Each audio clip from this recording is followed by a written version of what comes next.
Азан может лечить душу человека? Да, да, может. Как и Коран. Аллаху Акбар, Аллаху Акбар. Аллаху Акбар, Аллаху Акбар. Ашхаду ан ла илляха илляллах.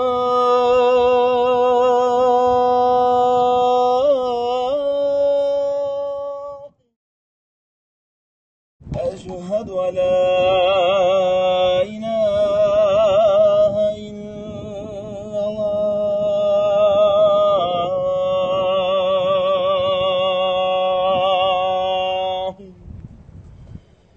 أشهد أن محمدا رسول الله.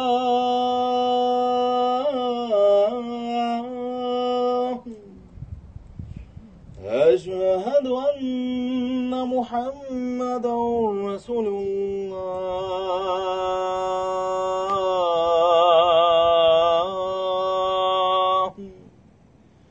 حي على صلاة. حي على صلاة.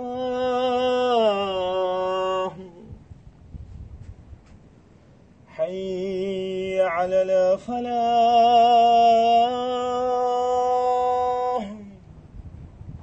حي على الفلاح.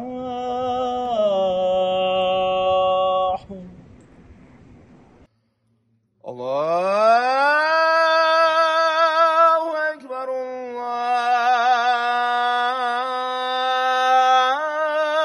الله أكبر.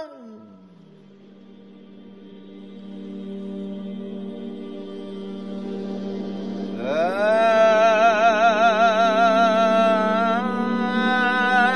إله إلا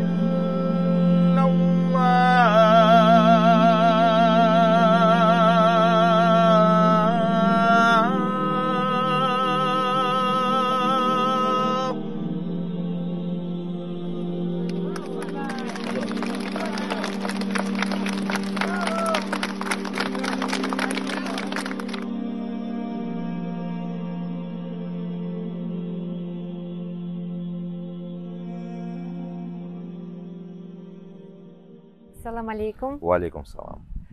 Нар, сегодняшнюю тему я хотела бы посвятить азану. Расскажи, пожалуйста, вообще про зарождение. Как он появился? Это очень интересная история. Однажды посланник Бога Мухаммад, мир ему и благословение, сидел в кругу своих сподвижников, и он предложил им решить вопрос о том, как призывать на молитву людей, чтобы понять, что время, отведенное одной молитвы, закончилось и началась другая, потому что 5 раз в день мусульмане совершают молитву в определенное отведенное для нее время. И чтобы разделить эти временные отрезки, необходим был призыв.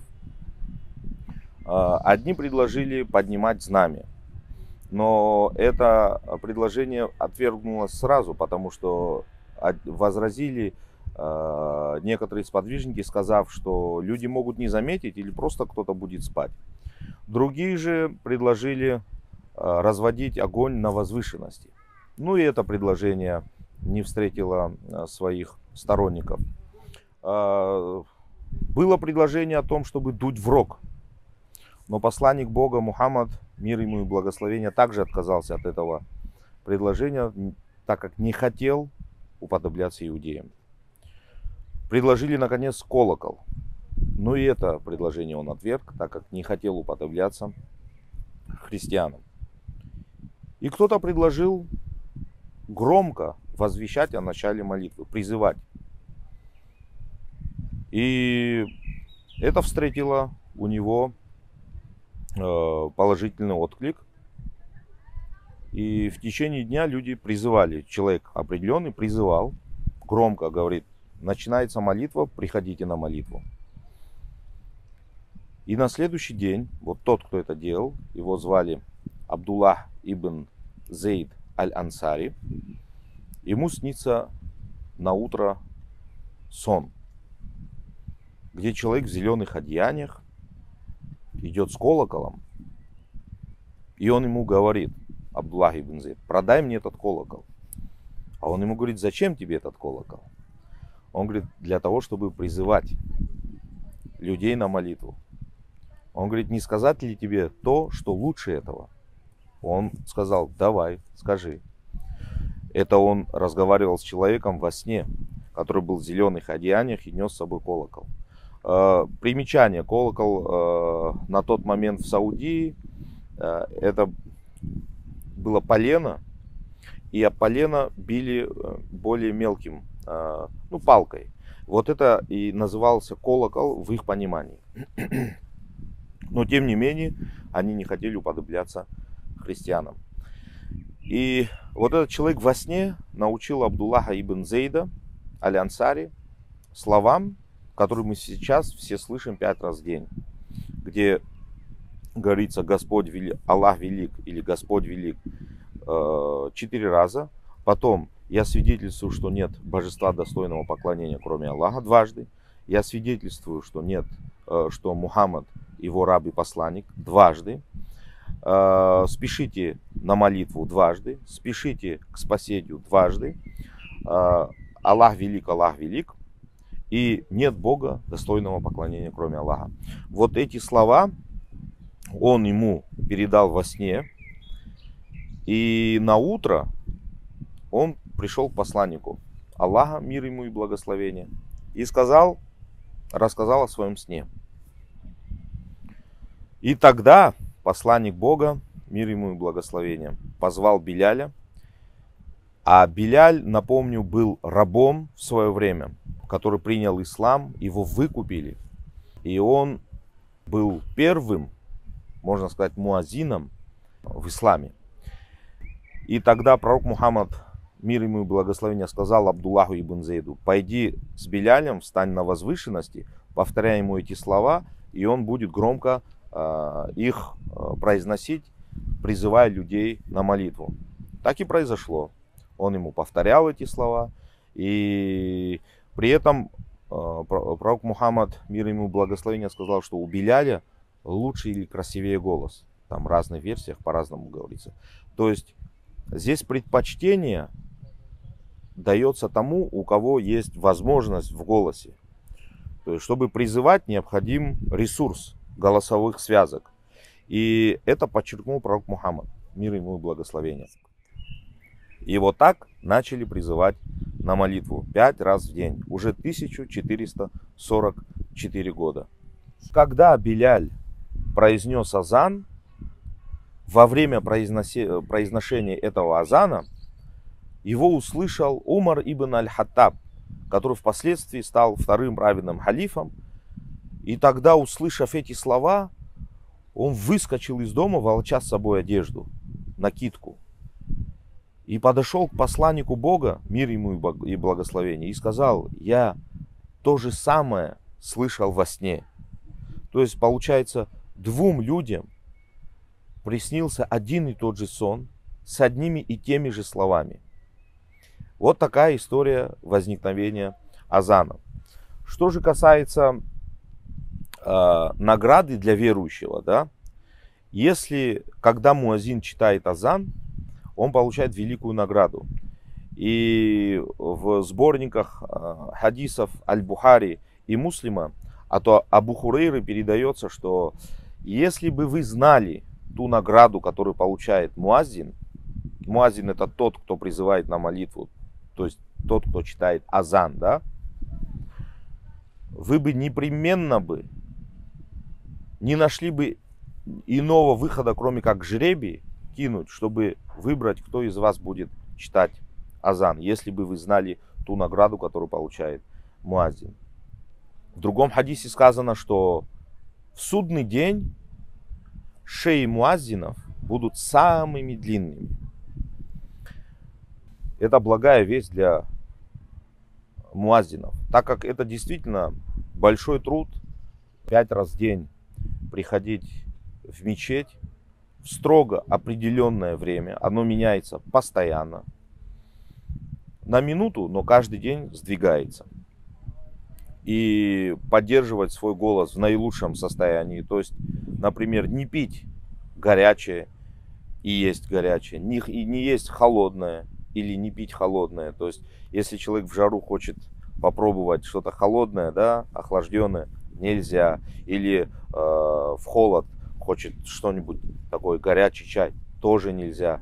Вот такие ограничения. И плюс постоянный режим. Но, как мы видим, если его не будет поддерживать Всевышний, никогда у него в жизни такое не получится. В постоянном режиме, в постоянном вот таком напоре держать свои голосовые связки, свою силу. Это ж он 5 раз в день приходит, он не просто там произносит что-то, он растягивает. Это нагрузка на связки, на весь организм. Поэтому, если не поддержка Всевышнего, ни у кого бы это не получилось. Также я хотел рассказать о хадисе, который передал Абу Хурейра, где сказано, что чем дальше голос муаззина распространяется, тем больше предметов, оживленных и неоживленных, живых существ и неживых, будут свидетельствовать об этом в судный день. Насколько распространяется его голос, настолько и будут распространяться, прощаться грехи муаззина. Великая награда, но и великая ответственность. Поэтому те, кто учится быть муаззином, они должны понимать, помимо того, что это великая награда, это большой-большой труд. Они должны готовиться, просить Всевышнего о силе, которая нужна для этого. Это надо вовремя утром встать, это надо днем распределить дела так, чтобы и максимально людям пользу приносить, обществу, потому что мусульманин должен быть полезен обществу. Все его существование, вся его деятельность должна направлена быть на созидание и никак иначе. Но при этом он должен понимать, что время идет, 5 раз в день нужно давать азан, читать азан. Это очень важно, и поэтому каждый муаззин, кто хочет им стать, он должен понимать эту ответственность. Пусть им Всевышний поможет в этом деле. Нар, скажи, пожалуйста, как ты пришел к тому, что ты хочешь стать муаззином, взять на себя такую ответственность? Но, безусловно, добровольно я к этому не стремился, потому что у меня не было ни навыков, ни знаний. Потому что знания, о чем я говорю? Есть те слова, которые в начале этого репортажа я перечислил, которые говорятся в азане, читаются в азане. Их тоже надо правильно произносить. Есть так называемый таджвид. Это правильное произношение звуков, слов, предложений. Когда человек читает Коран или читает азан, вот, это тоже надо произносить правильно. Потому что одна ошибка может поменять смысл и значение. Например, спешите к спасению. И если ты говоришь правильно, то это звучит как в азане. Это спешите к спасению. Но если ты совершил ошибку в букве, которая идет в конце этого слова, именно слово спасение, оно будет звучать как спешите в пустыню. То есть абсолютно одна буква, один звук меняет абсолютный смысл слова. Поэтому не было ни знаний, ни навыков. Навыков, что я имею в виду? Это люди учатся вокалу, ставят голос. Здесь тоже нужно ставить этот голос, потому что это между пением и чтением, это вот что-то между, но это протяжно. Нужно развивать связки, нужно тренироваться. И так уж получилось, что тот муаззин, который был у нас в мечети, ему пришлось покинуть Абхазию. Он выехал. Вот. И мы по очереди, кто застал время молитвы, призывали. Вот. Когда не получалось у людей, значит, я чаще всего это делал, потому что посчитали, что у меня голос, ну, братья, которые вокруг, что у тебя более звонкий, хотя я по-другому немножечко давал азан, я имею в виду тембр и так далее. Не слова одни и те же были. Как 1444 года назад, так и сейчас. Слова не меняются, имеется в виду тембр голоса. Я вспоминаю и вижу кадры 10-летней давности, 12-летней давности, даже 5-летней давности, очень сильно отличается, потому что в этом деле надо развиваться постоянно. И вот как-то потихонечку я брал на себя эту инициативу, все больше и больше, все больше и больше. И вот уже с 2013 года официальный муаззин мечети города Сухум.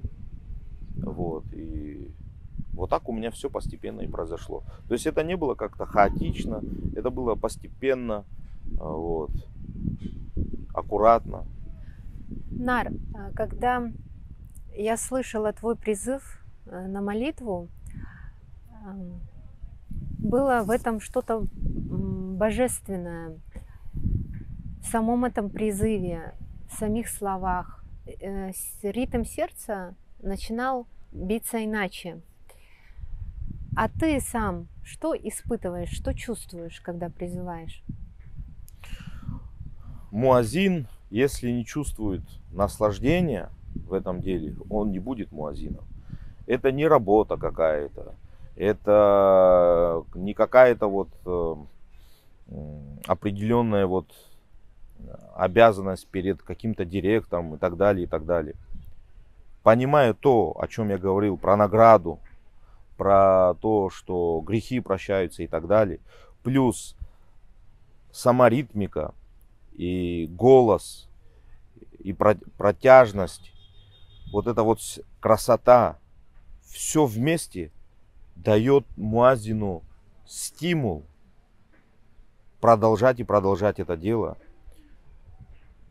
дает муаззину и легкость души, так как это его еще больше питает, чем просто там петь. Просто я видел, что некоторые вот поют, и они устают. А вот я могу не раз и не два подряд, и не три подряд, а множество раз подряд давать. От этого я наоборот не устаю, от этого наоборот заряжаюсь. Хотя голос вроде бы должен уставать, это нагрузка, но тем не менее эффект абсолютно другой. Вот так вкратце могу рассказать. Нара, но не всем людям нравится, когда они слышат призыв на молитву. Некоторые люди раздражаются, некоторые относятся к этому агрессивно. Скажи мне, на твой взгляд, истинно верующий человек другой религии, но истинно верующий, к примеру, христианской, его может раздражать призыв на молитву к Богу? Всевышний в Коране говорит: искренне любят вас, ну помимо единоверцев, если мы говорим про иноверцев, про представителей других конфессий и религий, это христиане. В комментариях ученых к этому аяту объясняется, что это монахи, иеромонахи, диаконы, то есть христиане, которые изучают религию, Библию знают хорошо и оцерковлены, любят Бога, боятся Его наказания и знают, что в мир надо нести добро, созидание. Вот именно вот такие из числа христиан и любят мусульман. Но я не скажу, что прямо все проявляют эту любовь и уважение. Вот.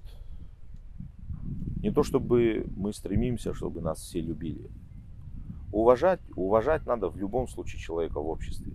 Будь он верующий или же атеист. Надо уважать всем друг друга. Вот абсолютно я в этом уверен. Если человек каких-то мерзостей открыто не совершает, верующий он, неверующий, если он обществу не наносит ущерб, его надо уважать, с ним надо считаться, его нельзя оскорблять.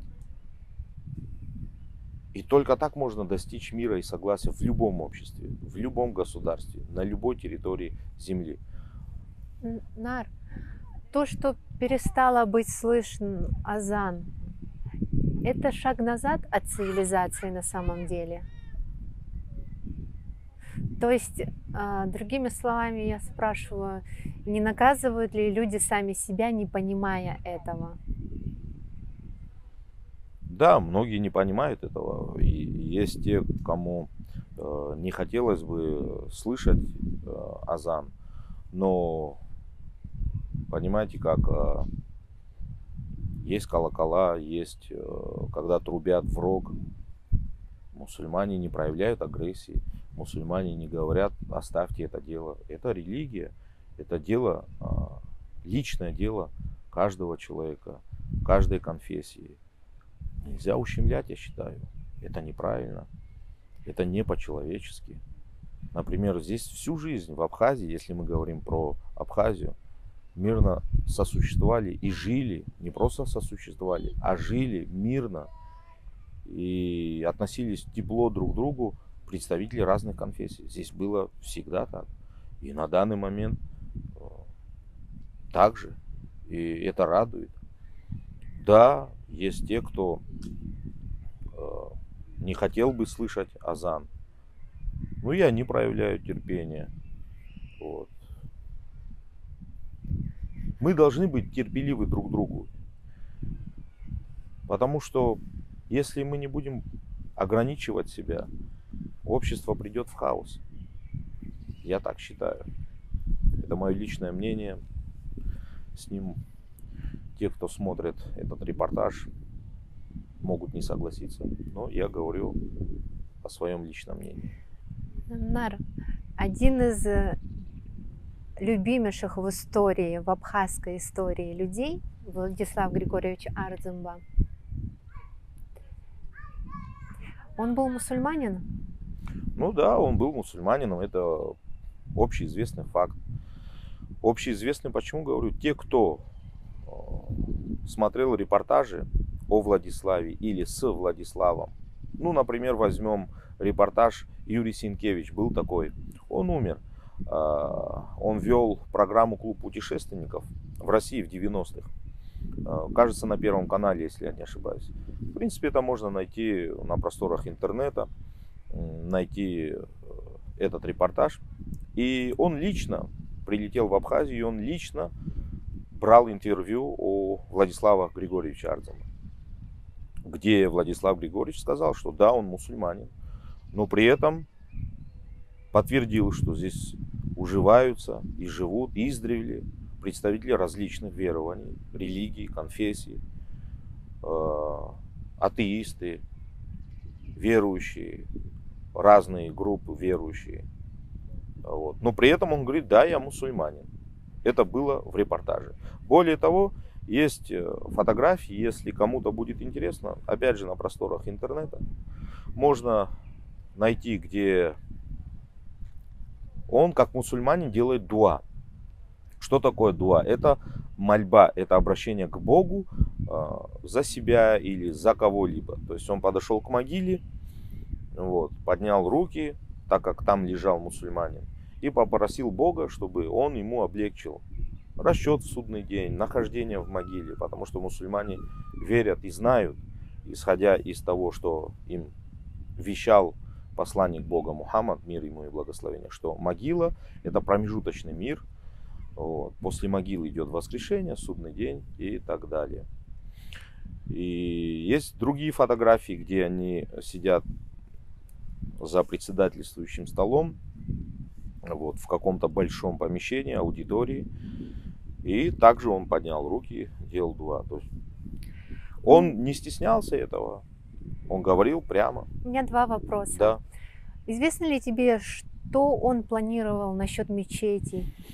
Это есть документы официальные. Это не только мне известно, это известно тем, кто видел эти документы, кто работает с архивными документами. Он подписал своим указом о выделении 2 мест под мечеть, под административную часть и непосредственно под молельную часть. Административно это где сейчас находится современная Сухумская мечеть, молельный дом. Это по улице Сахарова, 5 в центре города. Многие не знают это место, кроме как, если не сказать, около кафе «Пингвин». Да? Это будет реклама кафе «Пингвин», но они мне не платили. Вот. И место основное, большое место, несколько, больше 10 соток там, напротив городского суда. По улице Аяйра или бывшая улица Проспект Мира, напротив суда. Это прямо вот в абсолютно красивом, живописном месте. Но после того, как Ардзинба покинул этот мир, нам стало известно, что то место напротив городского суда уже не принадлежит духовному управлению мусульман Абхазии. Вот примерно вот так. И мы сейчас молимся там, где изначально молились, на улице Сахарова, 5. Нар, общеизвестный факт, что у Владислава Григорьевича Ардзинба был ярко выражен кодекс чести народа Абаза, Апсо, кодекс Апсуара. Как это сочеталось с исламом? Потому что принято считать в некоторых кругах общества, что одно другому противоречит. Так ли это?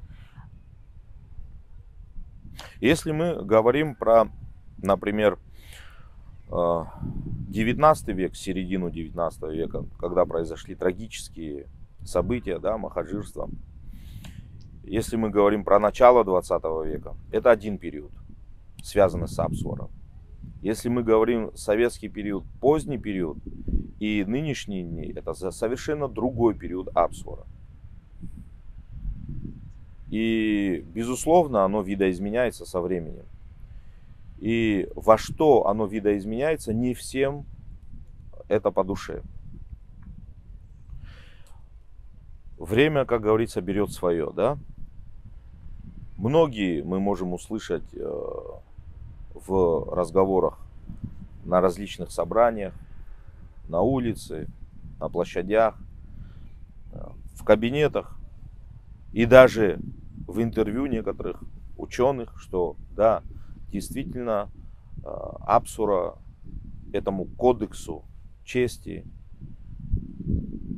этому кодексу законов неписанных отводится не первая роль, так скажем.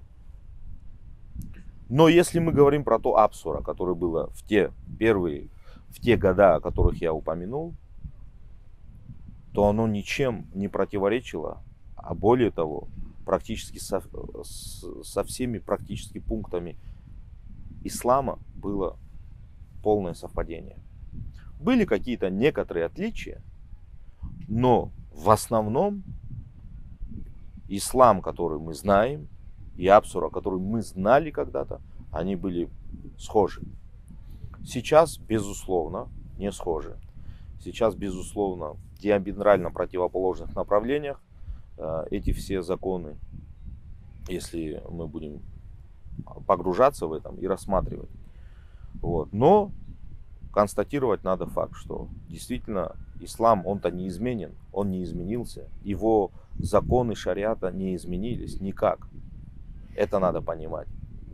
По этой причине я слышала, когда мусульмане, улыбаясь, говорили абхазам, принявшим ислам, и которые переживали, что это как-то может в противоборство вступить с Апсура, они, улыбаясь, говорили: не переживайте, теперь вы увидите, как вы раскроете Апсура намного глубже, намного лучше. И прошло время, я знаю такие случаи, когда эти люди подтвердили: мы поняли и познали Апсура благодаря исламу, совсем иначе, и Он раскрылся для нас совсем в другом свете. Мы познали себя намного лучше. Да, подтверждаю. И не только я на своем примере подтверждаю. Вокруг люди, которые приняли ислам, с кем мы общаемся, с кем видимся, с кем-то каждый день, с кем-то через день, да. Чем больше они изучают ислам, погружаются в религию, тем больше они понимают, что то, что они читали в книгах об истории древнего абхазского народа, где был свой кодекс чести, кодекс неписанных правил, они поднимают эти книги, поднимают книги про ислам и понимают, что там практически никаких различий нет. Практически. Есть незначительные различия, вот, но это тонкости. Аллаху Акбар,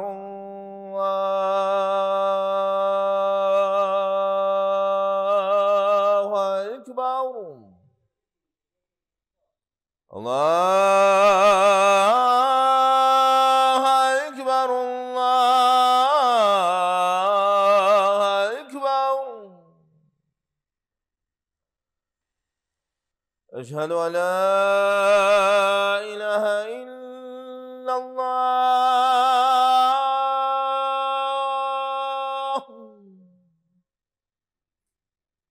أشهد أن لا إله إلا الله.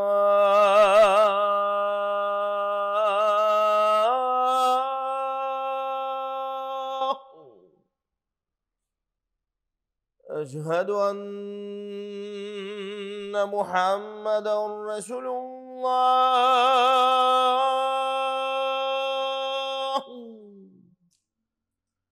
أشهد أن محمدا رسول الله.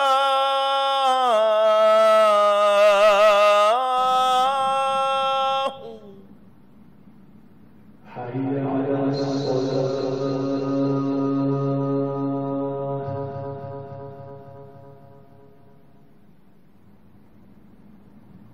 حي على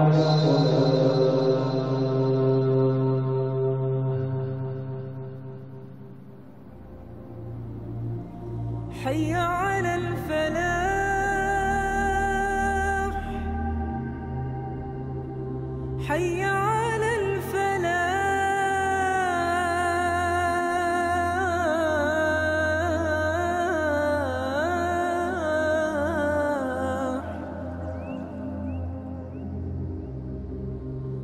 الله